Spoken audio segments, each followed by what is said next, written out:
Welcome to Bruising Boxing, episode 27. Don't adjust your sets. I'm back. Raider Live is back.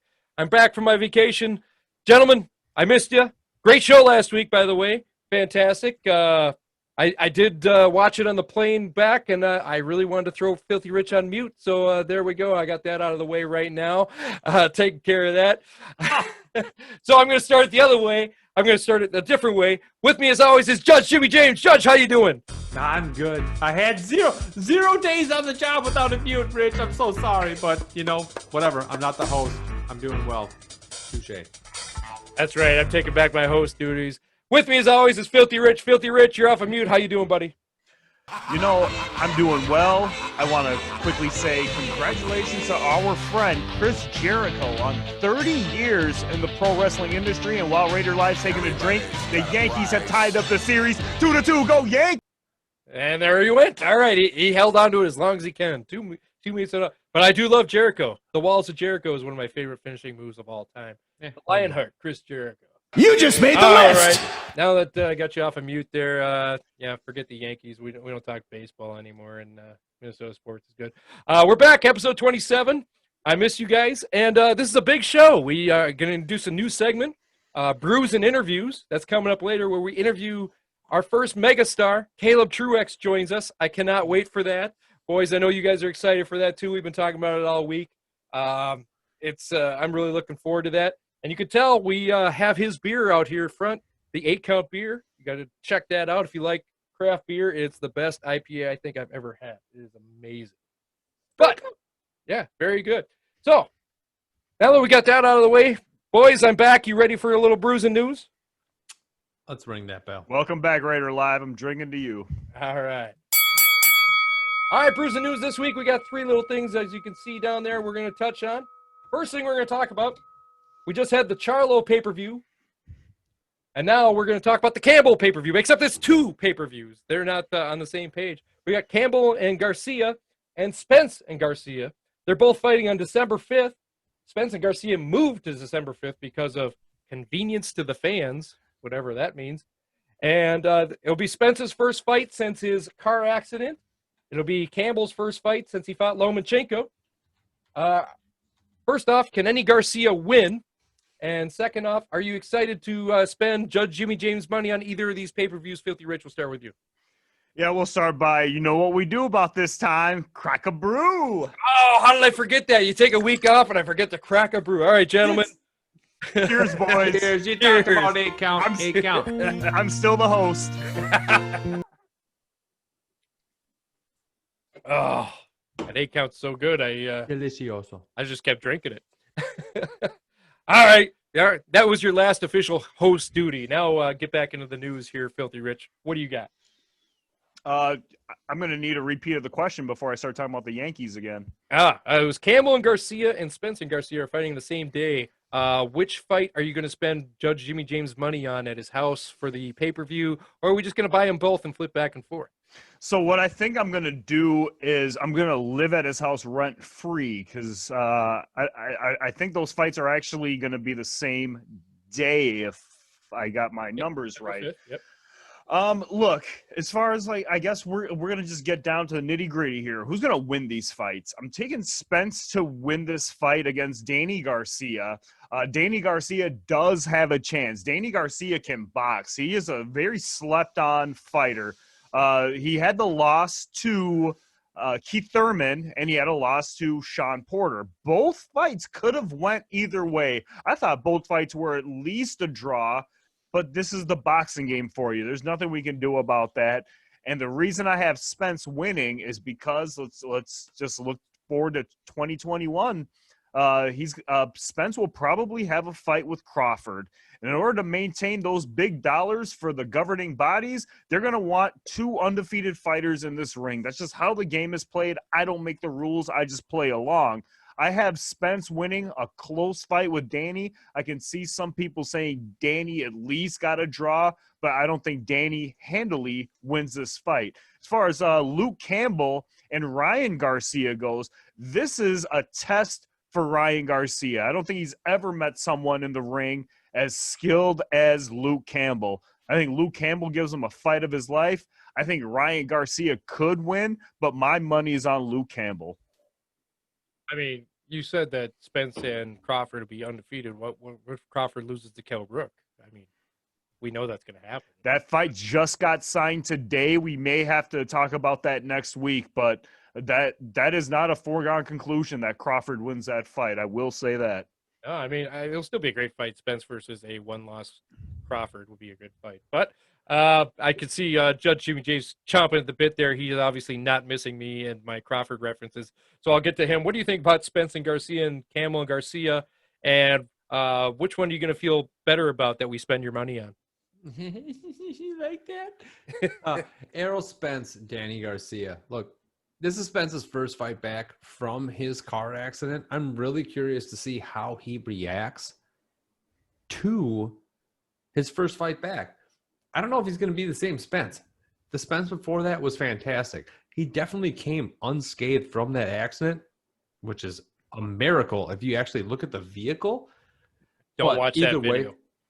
No, you don't want to watch that, but it just, the vehicle is, I'm surprised that he came out how he did. However, do I think it's going to be a good fight? It's going to be a good fight, but I still think Spence is the better boxer. Spence is probably going to handle Garcia. Probably going to be a unanimous decision. I don't see anything else happen like that, but Garcia isn't someone to sleep on, but I just don't see him. I don't still see him doing anything fancy against Spence. However, Ryan Garcia and Campbell, like Rich said, this is Ryan Garcia's first big fight. He's still at odds with Golden Boy, so we'll see what happens with all this mumbo jumbo. But Luke Campbell is a fighter. I think he put up, his last fight was against Lomachenko. He put up one hell of a show. He is someone to watch. Garcia is obviously a pretty boy. I think Luke Campbell is going to punch his face into oblivion, but is he as pretty as Amir Khan?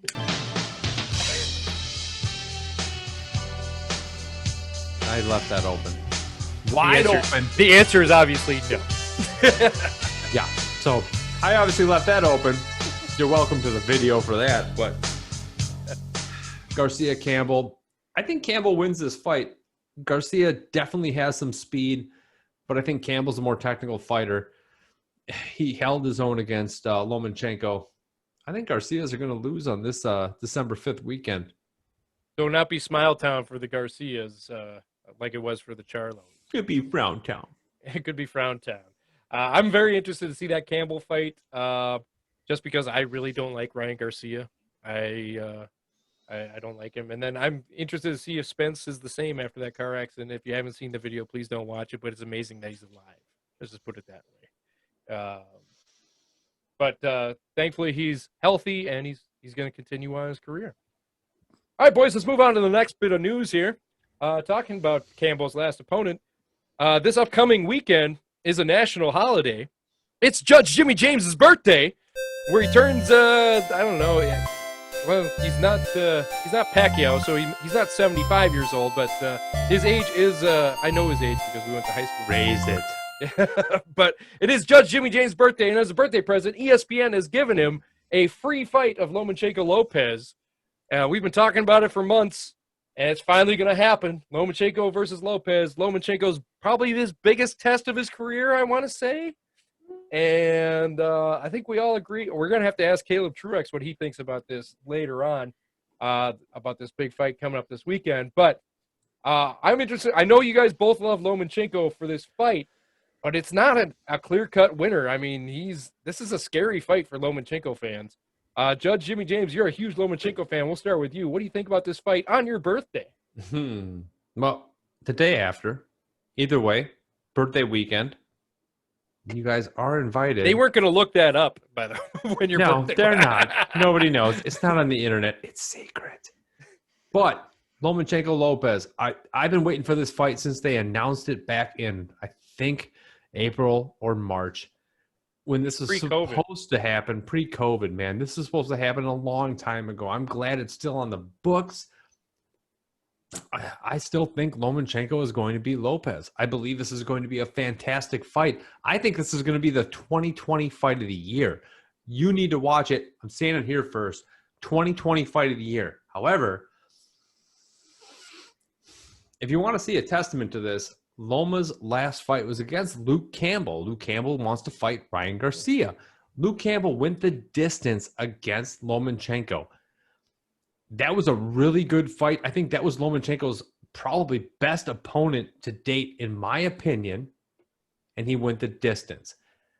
I think Lomachenko beats Lopez, but I believe it's going to be a fireworks type of night. You need to watch it. Rich? So if we're throwing it to me right now, I don't know if this is his best opponent. I remember the Rigondeaux fight got a lot of hype.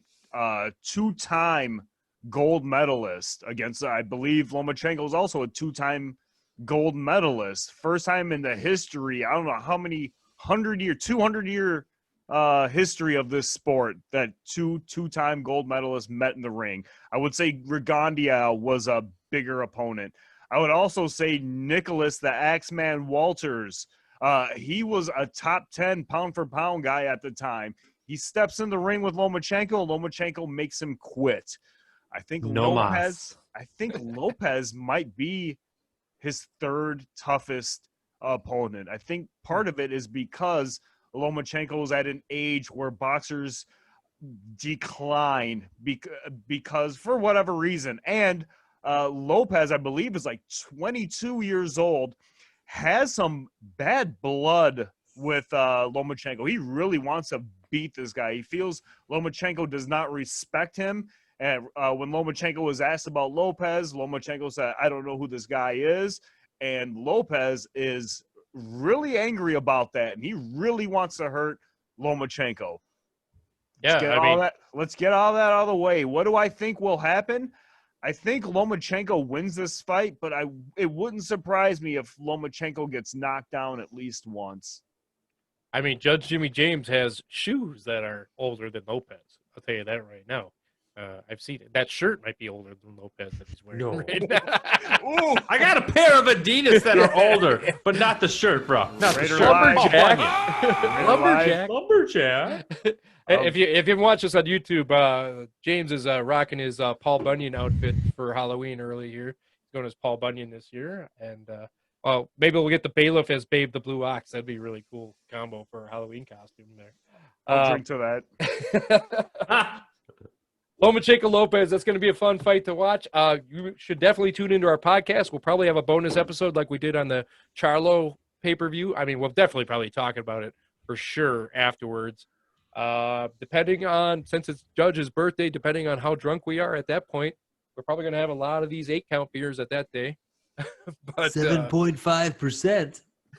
It is a really good beer, and so that podcast might be funny to listen to. So make sure you tune into that.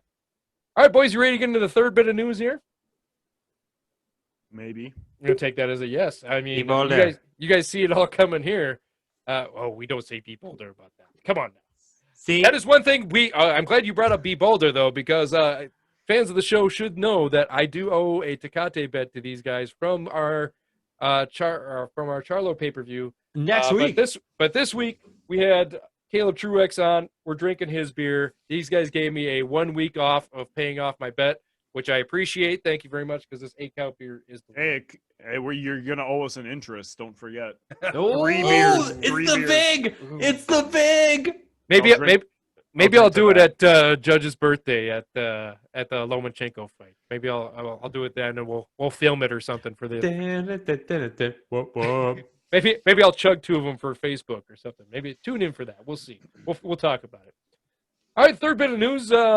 It's sad to see that Caesar Salad is apparently depressed because he's fighting bar fights in Mexico and losing in Tijuana, and now he says he wants his next fight to be against Gennady Golovkin, who I'm sorry would take his head off within 3 short rounds, since his last fight was against Mario Abel Cazares. I guess some guy in a bar in Tijuana that they met, and he lost that fight. And his dad won a fight and his dad is older than Judge, and that's really bad. What do you guys think about Caesar Salad wanting to fight Triple G? Has he lost his mind, or is this a paycheck? You can't spend the money if you're dead. Filthy Rich, we'll start with you. Let's see. I think Golovkin can win this fight. I know Cesar Chavez Jr. wants it. I don't know who else wants to get in the ring with him at 168 anyways. I don't know if he's even at 175. But to say he wants to fight Golovkin, it almost sounds like the bully is looking for a little kid to pick on, and he thinks Golovkin's a little pig. According to a couple people on the show that are not me, they think Golovkin's washed up, and I think they have the same mindset as Julio Cesar Chavez Jr. So why not go after Golovkin? Why not go after trainer Jonathan Banks? Why not go after this guy who you think you can beat? You're bigger than him and all that good stuff. Let me tell you, Golovkin's not a slouch. I think he might be a little over the hill, but this is going to be a fun fight to watch Golovkin beat up this guy, and the fans go, he still has something left in the tank. At least that's what the perception will be by the time this fight's over, and maybe this sets up a third Canelo fight. I have no idea. Well, first off, we both love Golovkin. I don't know what you think. We just don't like Jonathan Banks. We wish he would go back to Abel Sanchez. Lies. But are you kidding me? Golovkin's my guy. Everyone knows Golovkin's my guy. I won't drink to that. But what do you think? I will. Yeah, I will too, because Golovkin's our guy. He's the one that reignited my love for boxing. While you're drinking, man, Golovkin's my guy, and I've stuck with him for a long time, and you gave up on him because of a trainer change. Go ahead. I'll drink to that. You go back in past shows, I still say he beats Canelo. I've said that. I've been on record to say that he beats him in a third fight. So go back in past shows. Judge, let's get to you before we get too far about arguing about Caesar Salad wanting to fight Triple G. Apparently, maybe they'll fight at some gym over in Honduras or something. I don't know where they're going to have this fight. But what do you think about Caesar Salad wanting to fight Gennady Golovkin? Ridiculous. Straight ridiculous. Caesar Salad is done. He's done. He's done. He's been done for a while. Nah, I don't know if he's been done for a while, but after his Canelo fight, I don't know what happened to this man. He was an amazing boxer.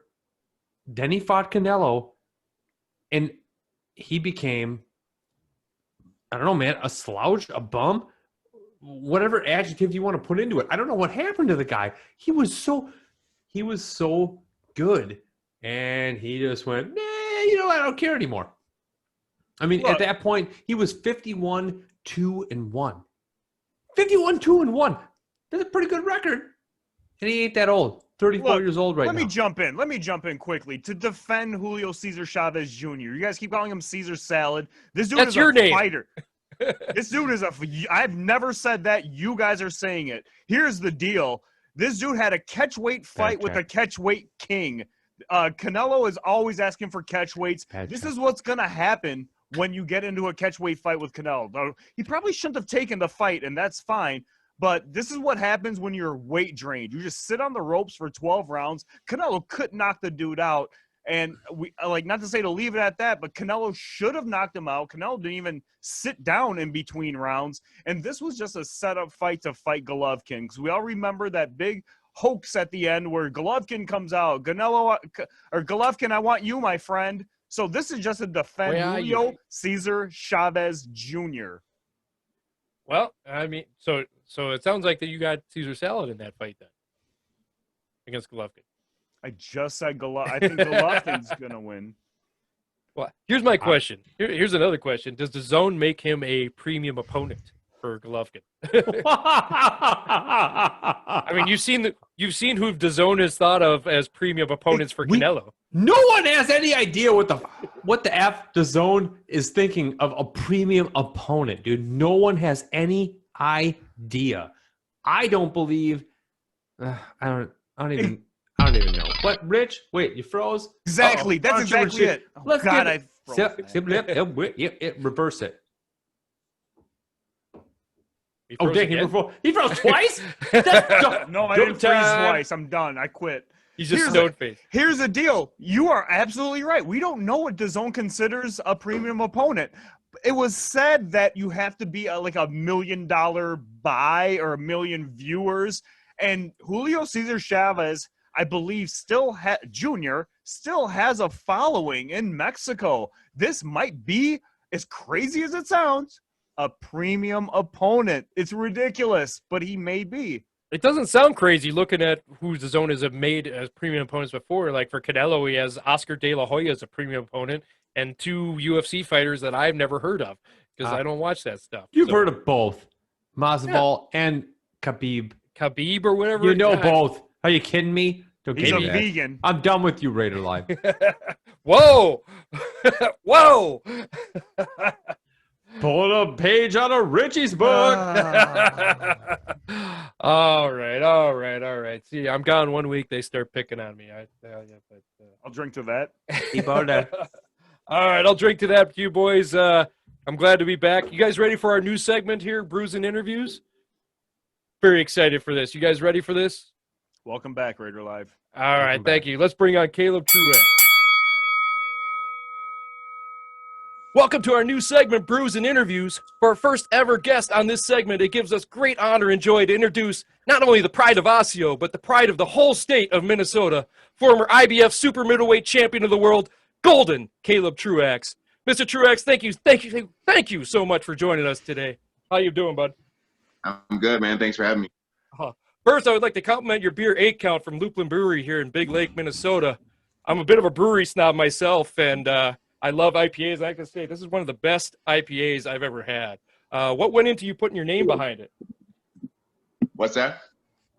What went into you putting your name behind it? So Lupulin, when they first opened up, my cousins and I started going in there, and this is probably 4 years ago, maybe. Probably 4 years ago, 5 years ago.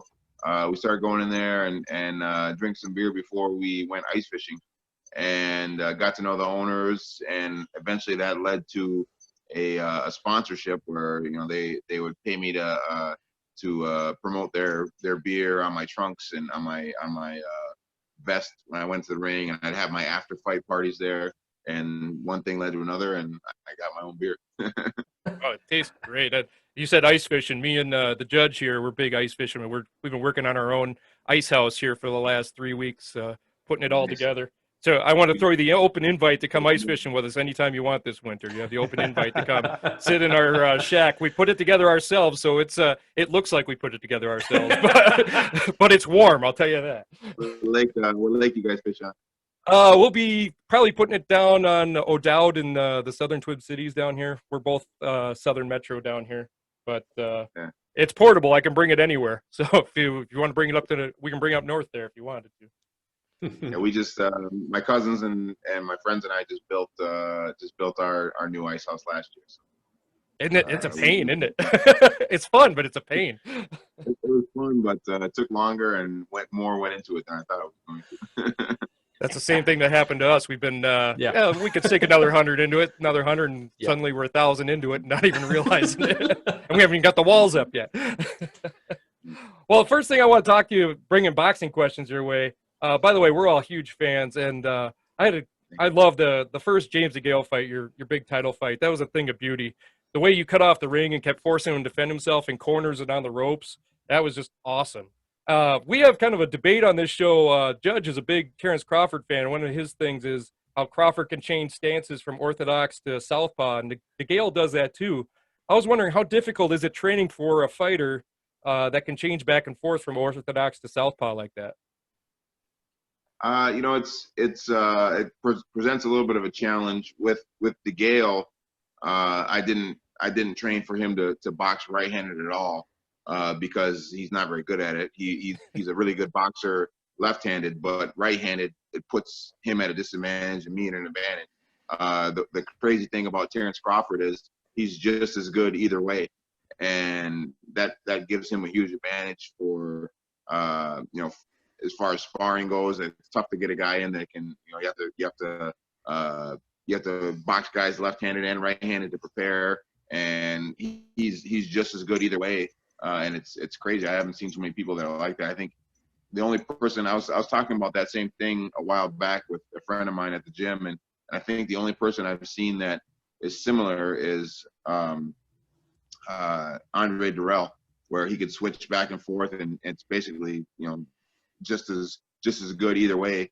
And it presents a challenge for an opponent, and it presents it's a obviously a advantage for you if you can box switch hitter. Yeah, it's very interesting to see. That's why I like Duran Ennis or Enos too. Boots, he can do that too. He's a big up and comer. Hey, I was curious too. With a lot of the judging that's been going on, the controversial judging decisions that we've seen, especially recently. You're fighting James DeGale in the UK for the title. Did you think that the judges were going to give you the nod in that fight, or were you worried about little shady judging, as we call it? You know what? Going into a fight, I don't worry about any of that stuff, man. You can only control what you can control, and obviously judging is out of your control. And it makes you think a little bit, because people that go overseas or are fighting away from home. There's the hometown scores, and boxing gets that stigma for a reason. But at the same time, you can't really think about it going into a fight. And when I went and fought DeGale, I wasn't on my mind at all until the first judge announced the 114 draw, and I was like, ah, shit. I saw that on your face. And I made the same face too at the same time. I'm like, what fight was he watching? And at that point, I was worried that they're gonna hose you with a draw or something like that, or it was gonna be a Horn Pacquiao type thing where they're gonna give it to the hometown guy no matter what. But you definitely won that fight hands down, and your strategy going into that fight was beautiful. Just to keep him in the corners and on the ropes like that, that was beautiful. And the beautiful uppercuts you threw him a few times too were great. The one last question I got before I throw it over to the boys here is, if you could choose to fight one super middleweight right now, who would it be? I I'm not a guy to call people out that much. I kind of do my own thing and stay quiet. But right now the super middleweight division is hot. There's all four of the champions are pretty big names. If I could fight one guy, obviously it would be Canelo, because everybody wants to fight Canelo because he gets paid the most. But I'd like to get my title back, the IBF title, and fight Caleb Plant and win my title back. And if I could ever get healthy and things would go my way, I could probably have been there by now. But I've had 2 fights now that were basically eliminators that I've had to get canceled. So hopefully I heard you had an Achilles injury or something. Is that right? Yeah, well, against Peter Quillen, the first time I got cut with a headbutt, and then the second one I had to withdraw from because of the Achilles injury, and then this last one with Alfredo Angulo got sick and had to withdraw. And yeah, man, it's been a rough year and a half, but hopefully I can get back into contention for a title here in the next 6 months or a year, and win my title back and sail off into the sunset and just worry about it. You deserve it. All right, I'm gonna throw it over to Filthy Rich here. Filthy Rich, I know you got some questions lined up for him. Caleb, thank you so much for joining us. Let's see. Before I get started, I'm rocking this little golf tie, and you work with a charity, the Golf for the Gift. I do want to mention that. I know he's too humble to mention that, but Caleb does a lot of cool work. So thank you for that, what you do outside of the ring. So let's start with, I was a Tito Trinidad fan the night he fought Oscar De La Hoya. I was in a room full of De La Hoya people, and I feel like I was just cornered into liking Tito Trinidad. Now, you like the guy so much that you named your dog Tito Trinidad TRUAX, Triple T. There he is right now. So my question for you, when and why did you become a Tito Trinidad fan? Well, I kind of had the same story you did. One of my friends in high school was Mexican, and his dad was a big boxing fan, and I remember watching Trinidad versus De La Hoya at his house, and Trinidad and Vargas, I believe, at his house, where he was having a party and everybody's hanging out, and it was like me, his dad, and the old Twins pitcher Juan Berenger. Juan Berenger, number 40. we were watching the Trinidad Vargas fight, and everybody else is partying and doing their thing, and just us three watching the fight. But no, I was not the biggest boxing fan back in the day when I was in high school and stuff. But a friend of mine had the friend of mine that had those parties. We watched it over there, and another friend of mine, Rob, he had a black box. So we got all the free pay-per-views, and we'd watch Tito Trinidad and Tyson and Lance Lewis and Holyfield and all those guys, and Trinidad was just my favorite guy. I don't know why, and that was before I even dreamed of being a boxer, but he was just always my guy, and liked the way he fought and liked that left hook, and he knocked people out all the time, and I still appreciate his style today, and that's why I named this guy after him. Man, it's so cool. Let's move into the world of Twitter. So you recently tweeted about the most useless thing you have memorized, and that was the Contra cheat code. So my question for you, do you have the Mike Tyson's Punch-Out cheat code memorized, and have you ever beat Mike Tyson in the game?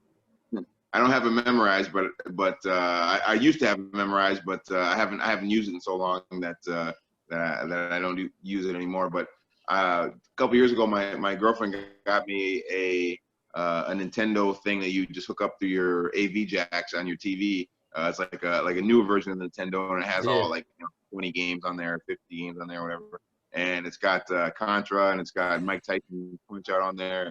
I've been trying to introduce my daughter to Tyson's Punch-Out, and I still after playing it for 30 years, I still can beat everybody to a certain point, and then I just can't get past the last guys. I've never beat Mike Tyson, and I probably never will. Even if I actually dedicated time to learning how to do it, I still wouldn't be able to do it. I can't beat him either. We're in the same boat, so there you go. Even Mike Tyson can't beat Mike Tyson, if you've seen that. He can't beat him. He did it on one of the late night shows, I think. So I got a couple more here. On this show, we had a discussion, this is a few weeks back, about who would win in a fight between Clubber Lang and Ivan Drago. I say it's Clubber Lang because he beat up Rocky in his prime. They say Ivan Drago for whatever reason. Do you want to tell them why they're wrong and I'm right? Man, I never even thought about that before. Just tell them they're wrong and I'm right. That does a world of help for me. You're wrong, bro. I think Drago was on steroids and had all the top of the line training. I think he beats Clubber Lang, man. He beat Apollo Creed. I mean, if you beat Apollo Creed, he's not gonna lose. With the asterisk because he's on steroids and might get switched to a no contest after they test him. Well, all right. I'm not gonna fight you on this one, but it was past Rocky's prime, and it took steroids to beat Rocky, but Clubber beat him in his prime. We'll move on. This is a little boxing question. This is my final one before I throw it to Jimmy James here. Two big fights need to happen at some point. Crawford and Spence and Fury and Joshua. What fight do you want to see more, and who do you got in each fight? That's a tough question. I think the best fight to be made in boxing is Spence and Crawford. I think they're both in their prime. They're both undefeated. I think Terrence Crawford is the best fighter in the world, in my opinion. No. Yes. He's a Midwest guy, and we crossed paths in the amateurs a couple times. So I always enjoy watching him. But the only thing with that is Spence is the bigger guy, and that's gonna provide a challenge for Crawford, because he moved up from 140, and Spence is a natural welterweight, a pretty big welterweight, and big puncher. But we'll see how he does against Danny Garcia after that car accident. See if he's back to his normal self. So that would be kind of an indicator of how I think the Spence and Crawford fight would go. And as far as Fury and Joshua, obviously Fury's got a fight Deontay Wilder for the third time before he gets to there. And I think that he'll get past him again. But, who knows with heavyweight boxing, Wilder's got the eraser and he could always knock Fury off and kind of throw a wrinkle on that. But as far as the Joshua and Fury fight goes, that's the biggest fight in boxing. Heavyweights kind of make the world go around, and that's a huge deal, especially in the UK. And I got to go with Fury, man. I think Fury's boxing great right now, and I think he's more fluid, and I don't think Joshua really has an answer for his movement and his boxing ability. Before we jump to the judge here, I got to ask. So I assume then you pick Crawford versus Kell Brook then too. You got Crawford. Oh, yeah. I think Kell Brook is. I think most people are writing Kell Brook off. He's washed up, but he had those injuries a couple times against Triple G and Spence, where he broke his orbital bone or whatever it was. But he still can fight, man. He's a really good fighter, and I think he'll be Crawford's toughest test at welterweight. So I think it's a good measuring stick for Crawford to see where he's at as far as welterweights go, and it'll be a good fight. But obviously, I'm picking Crawford to win. One more follow up to that. You said you messed with Crawford in the amateur race. Did you ever fight him or spar with him or anything? No, he's much smaller than me. A couple friends of mine here from Minnesota fought him. Derek Winston fought him one time. He was a Minneapolis Circle of Discipline guy. He fought Crawford in the amateurs when my coach was actually coaching him at the time. And then Tony Lee from St. Paul fought Terrence Crawford in it was in Madison, Wisconsin, or Milwaukee, Wisconsin, at the it was like the 2006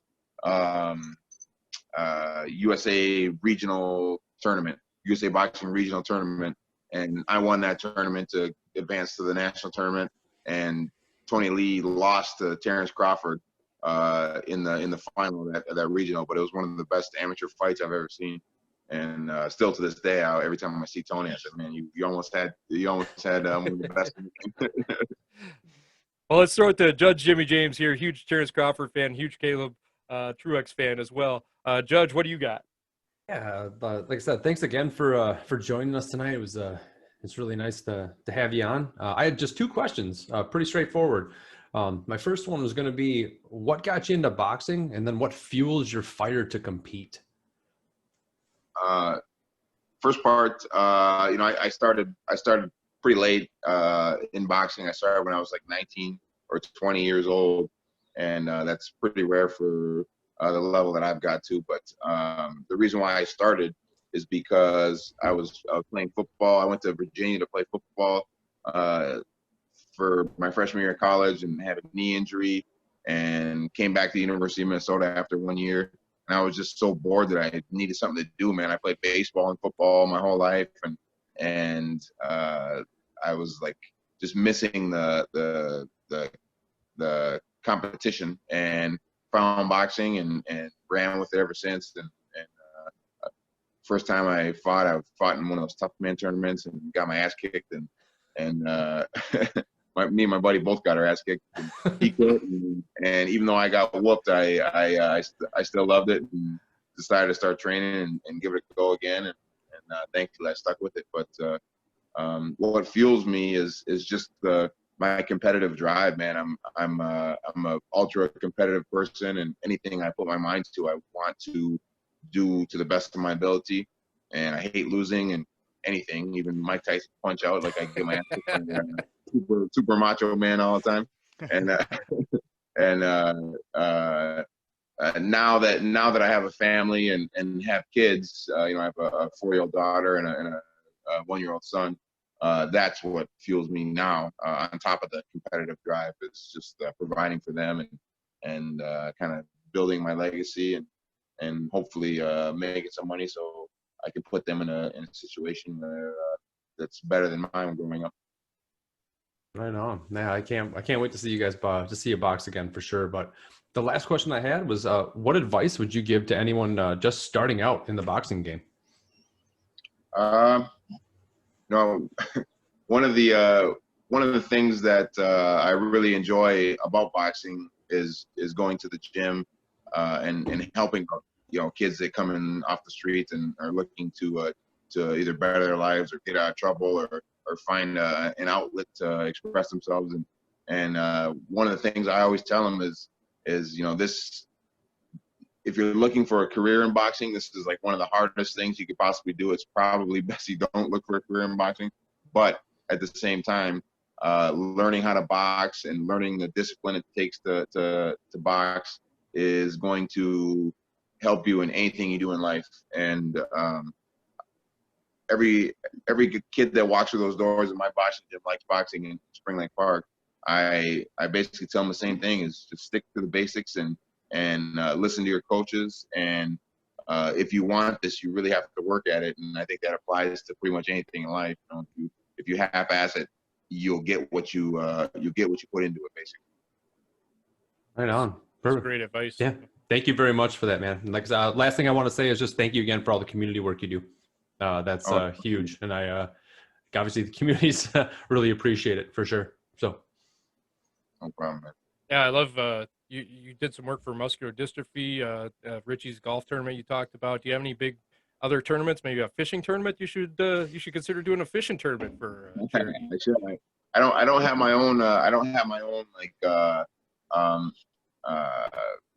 TRUAX org or whatever like that. So I kind of I enjoy that because I can help out everyone else that asks, and I have some time on my hands, even though like I said, I got 2 kids and a boxing career to juggle, but I do have lots of time on my hands. So anytime anybody reaches out with a charitable cause, I'm more than happy to donate my time. And actually on Monday I'm helping out with Chad Greenway, the former Vikings. He has an event for his foundation at Manny's, so I'm gonna go be a guest waiter, and hopefully I won't spill no drinks on anybody or drop anybody's food on the floor. yeah, it'd be an expensive drop. Yeah, no kidding. But yeah, anytime I can help out in the community, I'm all for it. And this is where I grew up. This is where my kids are going to grow up. So anything I can do that can better the community is something that that I make a priority of mine. Well, you definitely make us proud to be Minnesotans, Mr. Truex. I really appreciate all the work you do. Cheers, And man. you're the pride of Minnesota right now. We don't have a lot of winners right now, especially with the Vikings, Twins, and everything like that. It's nice to have a champion that we can be proud of. And you. Our sports are struggling, but boxing's thriving, man. We got myself and Jamal James from Circle of Discipline in Minneapolis, and well, he's not in Minnesota anymore, but Robert Brandt is doing really well. He's in Texas, and I wish boxing got a little bit more love in the local on the local scene, because we got some winners in boxing. Right now, everywhere else, every other sport, we're struggling. Well, I can't wait to see you fight again, and we're all gonna go watch you fight in person. Hopefully, at the Armory here soon, or wherever you are. Man, hopefully soon. Hopefully we can get fans back in and get some fights back in the Army, because that's one of the best venues in boxing. Well, us three will be there front row center. Can I jump in here quick? Several weeks ago, and before we even started this show, I told my friends that Jamal James and Caleb Truax should run together on a card called the Minnesota Twins. I mean, you guys are kind of under the PBC banner. I think it would work. There's a little marketing. You can have all the profits. I like it, man. I like it. All right. Well, we like to end, but this is our first interview segment, but we decided that we want to end our interview segments with something called the standing 8 count, which is just 8 rapid fire questions. You ready for these, Mr. Truex? That makes sense, man. Standing 8 count. I got the 8 count right here. That's right. That's why, since you were our first guest, that's why we named it after the beer, because this is great. All right. You ready? Yeah. Here we go. Ice fishing or open water fishing? Open water bass fishing all day long. Well, that probably answers the second question I was going to ask. Walleye or bass? Bass. Okay. Who wins, Lomachenko or Lopez? Smallmouth bass. Smallmouth bass. Who wins, Lomachenko or Lopez? Lomachenko. In a tough fight. I think he gets dropped, but I think he wins. His experience. Write that down. We all pick Lomachenko. Judge still thinks he wasn't knocked down in that. Hey. But we won't get back. Rapid fire. Rapid fire. You were a baseball and football player. Who would you rather play for, the Twins or the Vikings? The Twins. Twins. What's your secret hidden talent? Man. I don't know, fishing, I guess. I tweet about all my talents. That's about it. I was gonna guess it was gonna be singing. I felt like you're gonna be a great singer. flipping a jig underneath the dock. I don't know. I'm not having any hidden One boxer, living or dead, that would be your dream fight. Canelo. All right. Favorite boxing movie?